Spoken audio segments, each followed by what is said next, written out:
Bună ziua tuturor și bine ați revenit la podcastul nostru care pune în lumina reflectoarelor expertiza mentorilor de business, a consultanților sau a profesioniștilor de business din România, dar și din mediul de afaceri internațional, în echilibrarea afacerilor și prevenirea insolvenței. Eu sunt Diana Maria Georgescu și voi fi astăzi facilitatoarea acestei discuții cu invitata mea specială. În ultimul nostru podcast am vorbit despre importanța mentoratului și a coachingului în afaceri, precum și despre cât sunt de binevenite parteneriatele internaționale atunci când vrem să ne extindem afacerea dincolo de granițe, prezentându-vă puncte cheie din experiența unor profesioniști din Italia. I-am avut alături de noi pe Elena Galetti, Giovanni Belli, Anna Tiberi și Paolo Franceschini, fondatorii AMI, Asociazione Italiana per il Mentoring d'Impresa și mentori în Early Warning Europe Network. De data aceasta, după o pauză de câteva săptămâni, ne-am gândit să revenim către voi și cu o serie de instrumente concrete pe care să le puteți folosi în activitatea voastră de business, iar în acest sens ne-am întors atenția asupra României. Avem astăzi o invitată de excepție care ne va împărtăși o serie de perspective valoroase despre digitalizarea financiară, punându-ne la dispoziție un instrument de măsurare a sănătății financiare a afacerilor noastre. Ca atare, sunt încântată să o am astăzi alături pe Eliza Migodici, care aduce în programul nostru o experiență de peste 20 de ani în management financiar în corporații de renume precum Nestlé și Puratos. Eliza și-a transformat expertiza într-o misiune, aceea de a ghida oamenii spre succes și echilibru. Astăzi este atât coach cât și autoarea cărții Ea Libru, găsește calea ta proprie către echilibru infinit și abundență, un ghid practic pentru o viață împlinită. Prin combinația dintre strategie, leadership și dezvoltare personală, Eliza inspiră profesioniștii să-și descopere propriul drum spre succesul financiar dorit. Bine ai venit, Eliza! Bine te-am găsit, Diana, și îți mulțumesc tare mult de invitație. Onoare să fiu aici cu tine. În ultimul nostru podcast dedicat strategiilor financiare sau cum să-ți pui deoparte bani pentru zile negre, am discutat cu Gianina Lazanu, fost consilier al Ministerului Economiei în 2021, dar și consultant financiar și de business, cu o experiență vastă de management bancar, despre cum să-ți asiguri o fundație financiară pentru criză, prealabil apariției acesteia. Însă astăzi cu tine, Eliza, aș dori să pătrundem în aria digitalizării financiare și să pornim de la ce înseamnă acest concept, de fapt. Îți mulțumesc tare mult, Diana. În primul rând, pornesc la drum în acest subiect cu întrebarea de ce pornește fiecare business pe drumul afacerii pe care îl alege și cred că fiecare pornește pentru a face un impact în mediul înconjurător pe care îl are și pentru a aduce profit până la urmă și profitul se măsoară cel mai bine prin sănătatea financiară a unei firme. De aceea, digitalizarea vine să sprijine aceste inițiative pentru a utiliza tehnologii digitale pentru gestionarea finanțelor într-un mod cât mai eficient a unei firme, ceea ce înseamnă că folosim instrumente și soluții care ne aduc un mod mult mai eficient al administrării banilor, efectuăm plăți într-un mod mult mai eficient, nu cum era odată cu foaia și cu pixul sau cu fiecare ordine de plată în parte. Accesăm finanțare mult mai repede, ceea ce ne ajută să fim mult mai agili în lumea de business, automatizăm contabilitatea și, bineînțeles, putem avea parte și de dashboard-uri sau soluții de simulări care ne ajută să luăm decizii financiare într-un mod mult mai bazat pe cifre, bazat în timp real, bazat pe ceva concret pe care ne putem baza. Dacă e să povestim despre componentele astea ale digital finance ale antreprenorilor, multă lume, când aude de digitalizare, în primul rând nu știu cât sunt de pregătiți, dar le putem sumariza în câteva componente, să zic. Prima ar fi, orice firmă are nevoie de contabilitate și de avocat, dar în partea de contabilitate, vorbim de o contabilitate și o gestiune financiară digitală. Există acum foarte multe aplicații de contabilitate online care permit facturare, gestionarea cheltuielilor, a cash-ului. Există dashboard-uri financiare pentru vizualizarea datelor în timp real. Bineînțeles, apoi, zi de zi, avem nevoie de sisteme pe care gestionează plățile digitale și integrarea e-commerce, cât se poate de mult cu facturare electronică, integrarea sistemelor în partea de plăți bancare.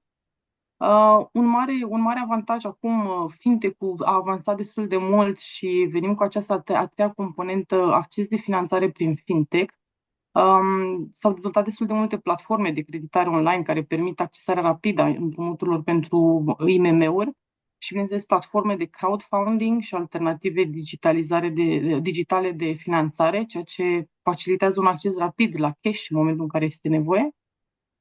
Următoarea componentă pe care o putem menționa aici este automatizarea și inteligența artificială, în care se pot automatiza foarte multe activități din zona contabilității, al plăților, a reconcilierilor bancare, se pot face analize predictive pentru previziunile financiare și, nu în ultimul rând, este o preocupare destul de mare în zona de securitate și conformitate, securitatea datelor pentru tranzacții sigure, adică să nu fie furate, să nu fie copiate, să nu se fure parole. Știm foarte mult, am tot auzit tot felul de cazuri de genul ăsta și, bineînțeles, protecția datelor prin soluții cloud, autentificare multifactor.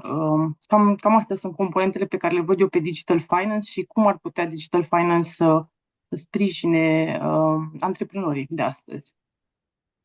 Am înțeles acum ce înseamnă digitalizarea financiară, pentru că, deși vorbim destul de mult despre acest termen, nu totdeauna înțelegem complexitatea lui sau ariile pe care le putem accesa.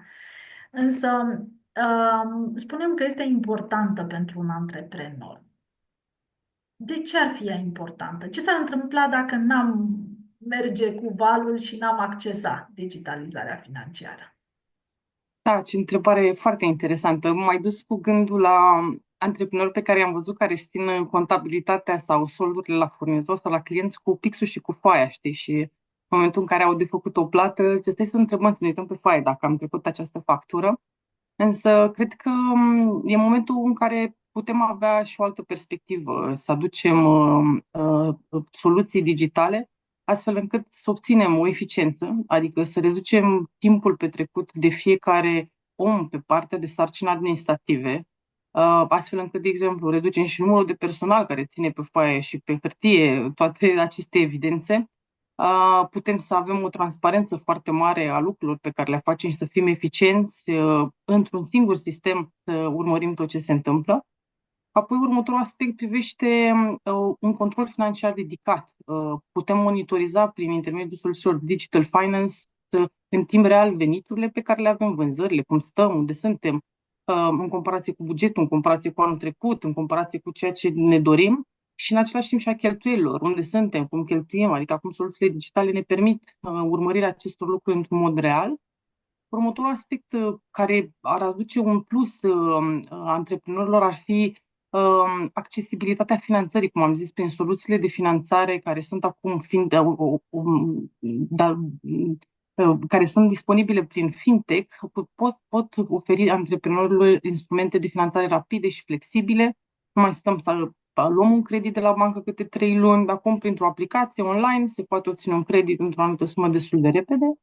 Și ultimul aspect care este important, putem să scalăm business-urile mult mai bine prin soluții de digitalizare, indiferent că am o cifră de afaceri de 1 euro, de 10 euro, de 1 milion. Teoretic, dacă eu aduc eficiența pe un business de, nu știu, 100.000 de euro, pot să scalez business-ul respectiv într-un mod structurat și care să-mi permită, cum am zis, eficiență, control financiar, accesibilitate și această scalabilitate. Din experiența ta vastă, Eliza, în acest domeniu, vorbim acum, sunt oare antreprenorii din România pregătiți pentru digitalizarea financiară? Cred că depinde. Pregătirea antreprenorilor pentru digital finance variază destul de mult în funcție de experiența fiecărui antreprenor, de industria în care activează și accesul la resursele educaționale. Ce este clar că în România și la nivel global există un decalaj semnificativ între nevoia de digitalizare și gradul de adopție efectivă a acestor soluții financiare digitale.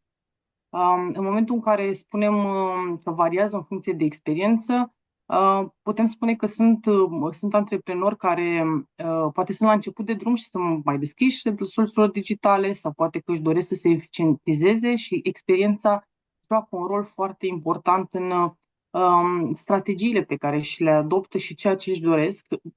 În ceea ce privește industria, ce este important de menționat sunt industrii mai avansate, de gen IT, zona financiară, care sunt și își doresc și sunt acolo lideri de piață, cum ar veni, care avansează aceste soluții digitale. Și, bineînțeles, ultima, accesul la resurse educaționale este foarte important.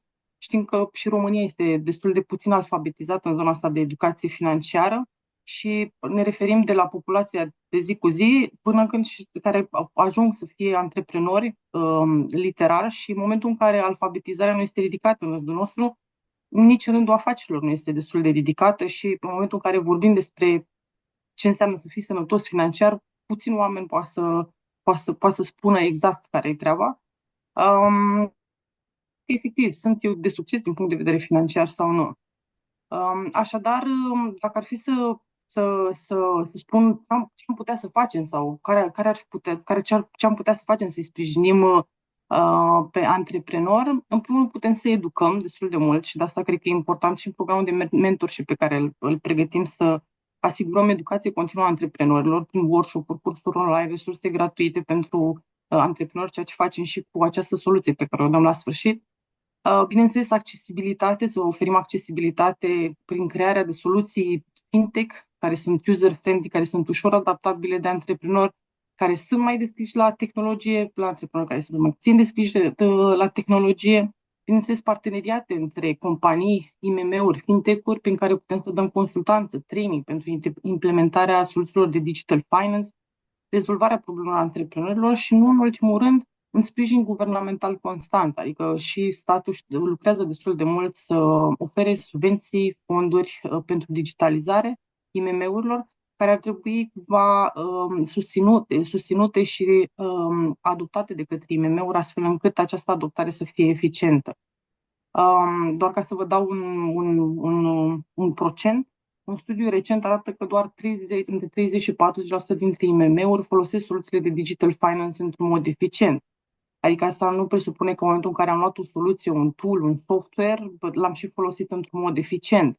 Orice adaptare a unui instrument presupune și un training intern, presupune și o utilizare inițială, presupune o revizuire a modului în care acest instrument folosește business-ului și intenției pentru care a fost luat și a fost proiectat. Așadar, e mult de făcut. Cum se zice, aveam o vorbă când eram mai tânără, ca și smartphones for stupid people. Dacă degeaba implementăm sisteme foarte inteligente pentru rezolvarea unor soluții, atât timp cât oamenii nu sunt pregătiți, trăiniți, adaptați să le folosească în modul cât mai eficient pentru eficientizarea proceselor pentru care au fost ele intenționate. Așadar, eu nu cred că antreprenorii sunt complet pregătiți pentru digital finance, dar tendința este una pozitivă. Cu sprijin educațional și acces mai facil la tehnologie, adoptarea soluțiilor financiare am încredere că va crește semnificativ, Diana. Trecând în zona practică, care ar fi pașii de urmat în adoptarea unei strategii de digitalizare financiară în funcție de stadiul în care se află o afacere? Vorbim aici de cele 3 stadii bine cunoscute: startup, creștere și scalare sau declin, reorganizare. Da? Uh-huh.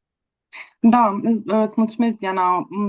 Într-adevăr, adoptarea soluțiilor financiare ar trebui făcută diferențiat, știi, nu există a measure fits all și e important să conștientizăm foarte bine unde se află un business pe linia lui. În momentul în care un business este la etapa de lansare sau de startup, când este o nouă afacere, obiectivul principal al acelui business este de crearea unei fundații financiare digitale eficiente și acces la finanțare inițială.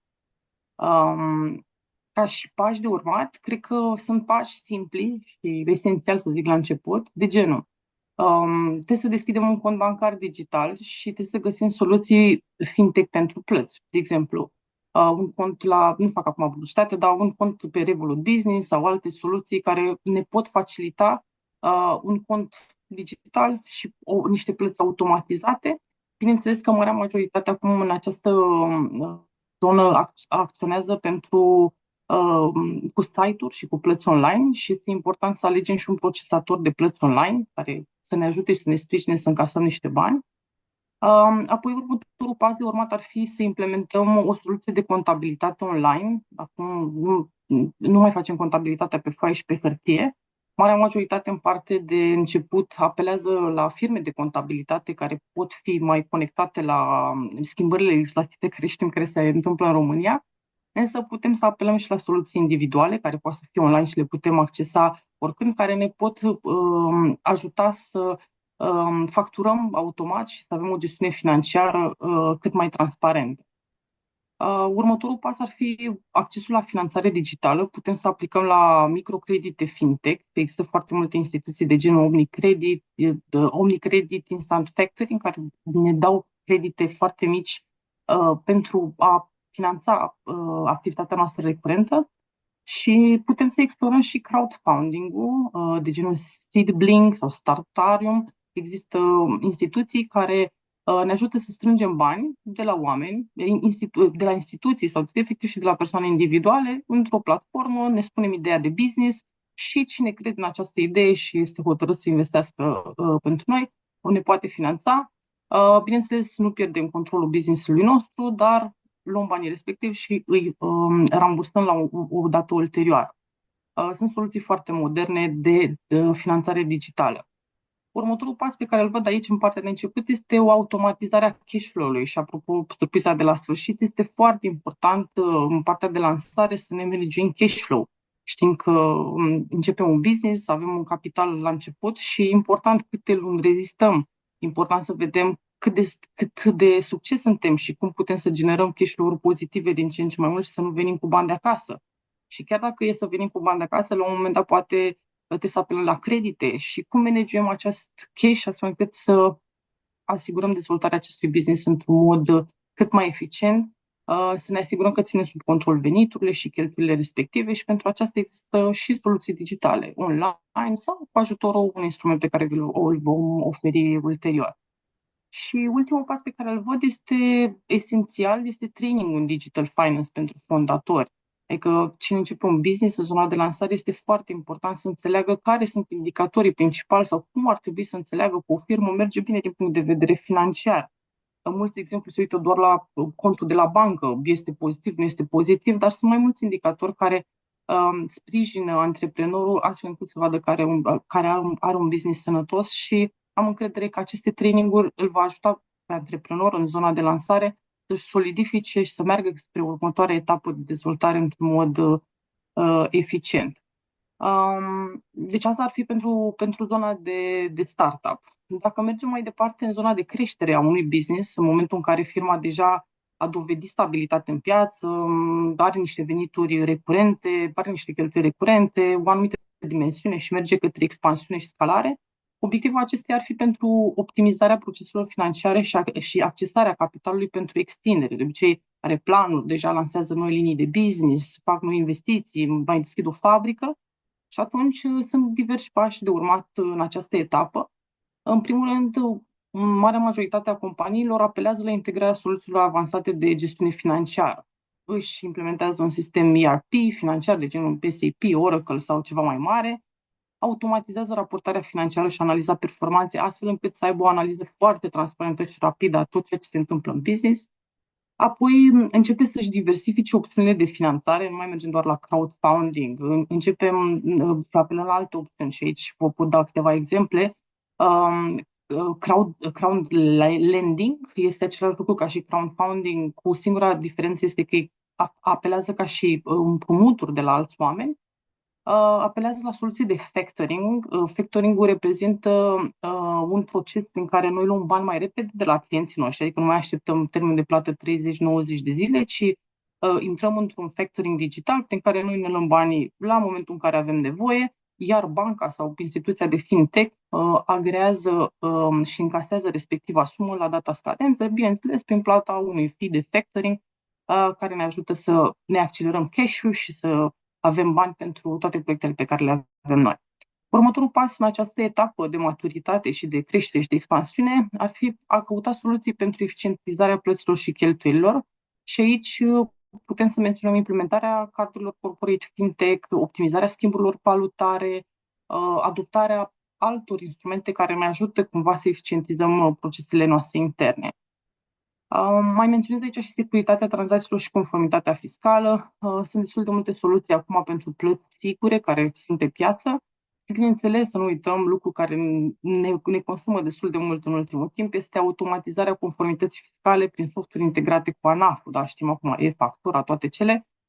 Deja acum, cumva, în această etapă, suntem foarte preocupați să fim foarte conform cu reglementările fiscale, să ne asigurăm că totul merge foarte bine și creștem sănătos în conformitate cu legislația în rigoare și cu partea aceasta legislativă.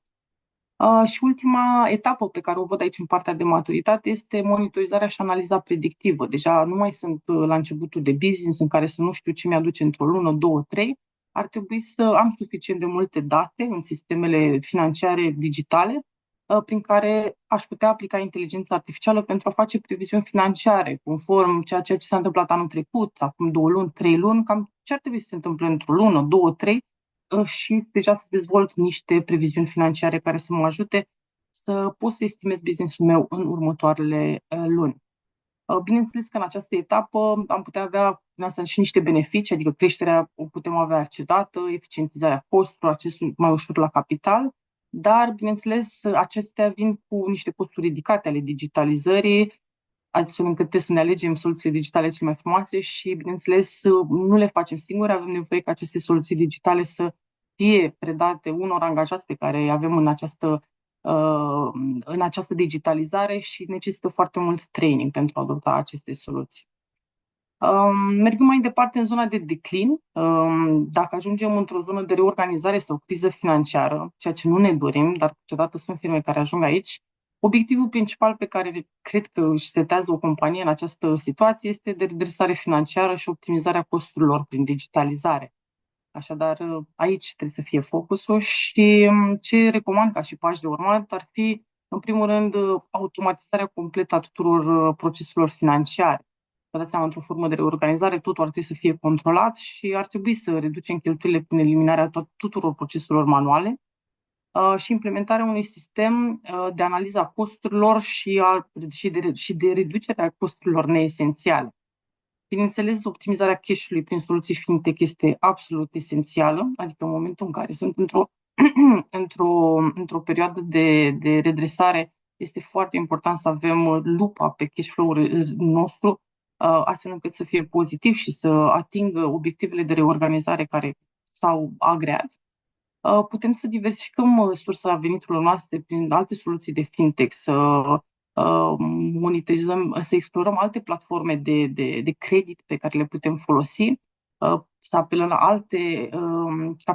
alte forme de capital alternativ și, bineînțeles, în ultimul rând, putem să apelăm la soluții de reducere a datorilor și de negociere cu creditorii. Există platforme de gestionare a datorilor. Vă dau un exemplu, Debt Solution, în care ei se ocupă cu gestionarea datorilor unei companii, ceea ce mi se pare fascinant. Adică nu trebuie să aveți voi sau nu trebuie să aibă antreprenorul cunoștințe. Există platforme digitale care pot să ajute în acest aspect.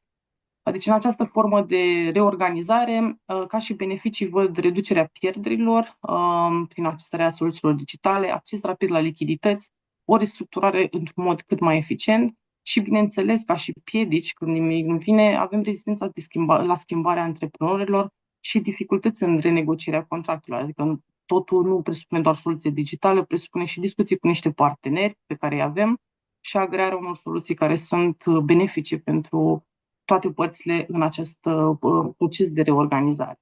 Da, cam astea am văzut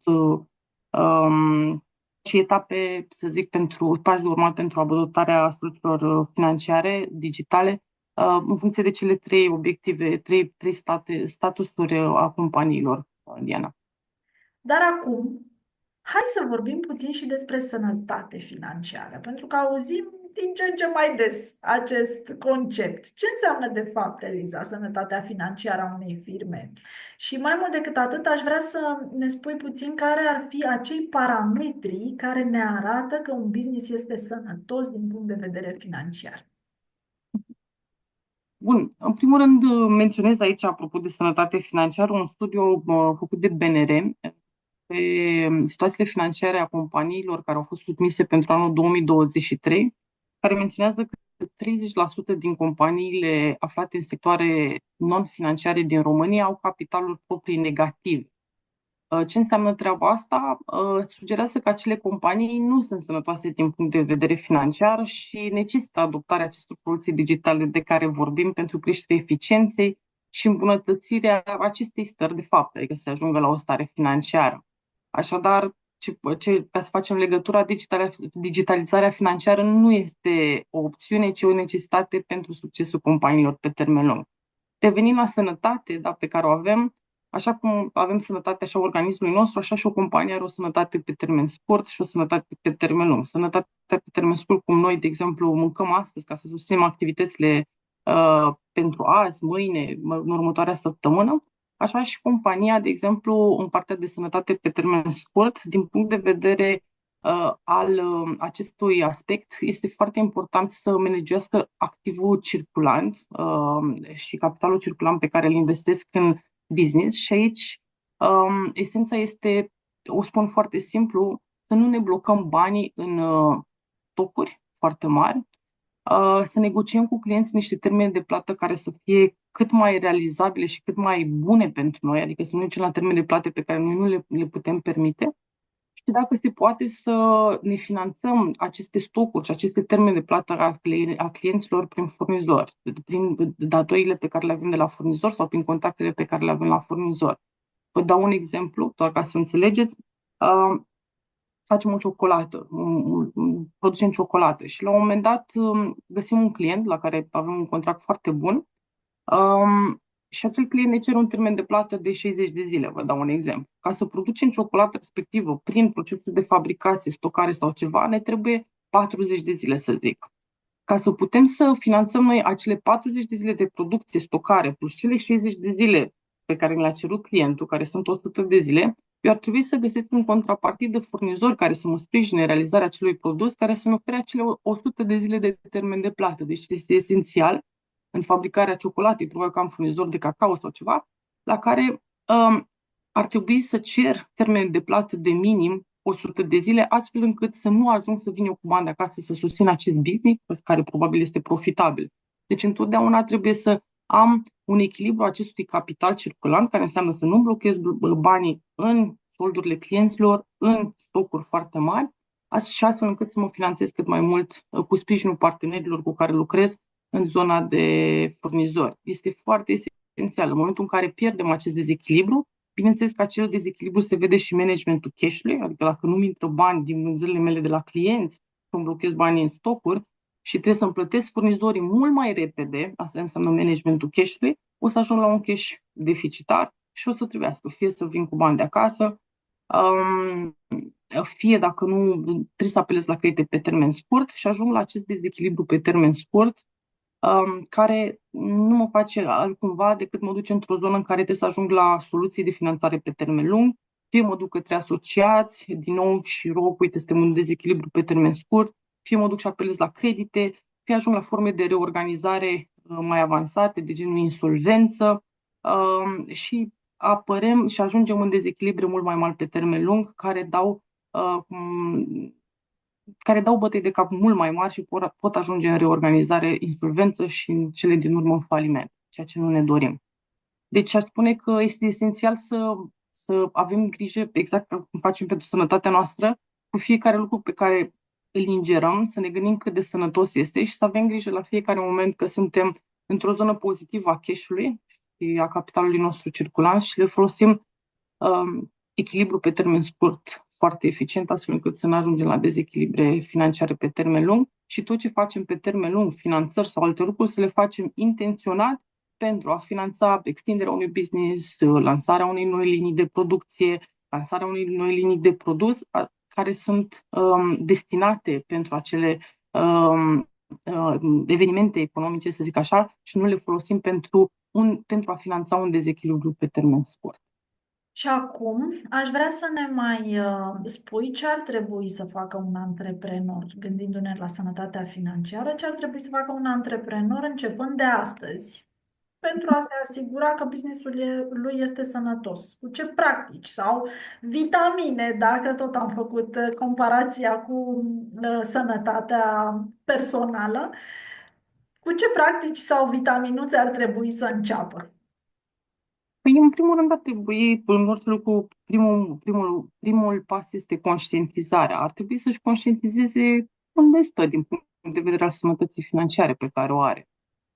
Și conștientizarea asta se face în diverse forme. Putem să începem de la o formă basic, nu știu, se uită la contul bancar și vede dacă are sold pozitiv sau negativ, da? Sau are sold mic sau sold mare, în creștere sau în necreștere. Este o formă foarte simplă, cred că fiecare are acces la contul bancar. Sau se poate uita la profitabilitate, este o profitabilitate crescândă, ne uităm la evoluția în ultimii ani. Deci conștientizarea, sunt eu bine, sau poate apela într-o formă mult mai avansată la un consultant. Și consultantul poate să-i facă o diagnoză a sănătății financiare. Cu programul de business mentoring pe care o să-l începem în curând, și eu o să mă ofer serviciile astfel încât să facem diagnoza sănătății financiare a antreprenorilor, să vedem unde sunt exact problemele și unde am putea să eficientizăm activitatea financiară a firmei sau activitatea firmei astfel încât să generăm mai mult cash, o profitabilitate mai ridicată, o stabilitate financiară cât mai mare.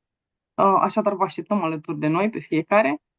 Și a zice, esențial, așa, în închidere, primul lucru pe care poate să facă este să-și controleze cash-ul și capitalul circulant. Din punct de vedere al cash-ului, să-și anticipeze un cash, adică cât am nevoie săptămâna asta, peste o săptămână, două, trei, astfel încât încasări minus plăți, da, să vedem unde stăm, și apoi realizat unde sunt. Am făcut, sunt departe de treaba, au apărut evenimente neașteptate, ar trebui să-mi pun un fond de urgență, să am ceva, ar trebui să apelez la o finanțare, cumva asta mi se par lucruri esențiale și în managementul capitalului circulant aș putea spune că fiecare antreprenor, de exemplu, când vinde, are o listă de clienți, ar putea cumva să se uite și să-și implementeze, nu știu, o raportare mică care să spună ce sume am de încasat de la clienți și să se focuseze pe principiul 80-20, adică pe cei mai importanți, astfel încât să își îmbunătățească termenul de plată, să se asigure că își încasează banii la momentul respectiv. În același timp și pe partea de furnizor, cumva negocia termene de plată puțin mai târzii, dacă există posibilitatea, pentru a finanța cât mai bine și a ajunge la un cash pozitiv și, nu în ultimul rând, pe partea de stocuri, să încercăm să obținem și să modelăm business-urile noastre astfel încât să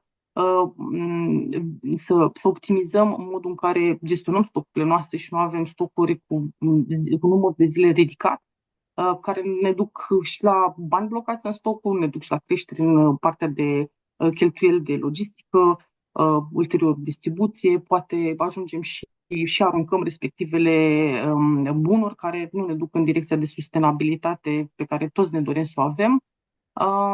Și, na, până la urmă suntem neeficienți în tot ceea ce facem.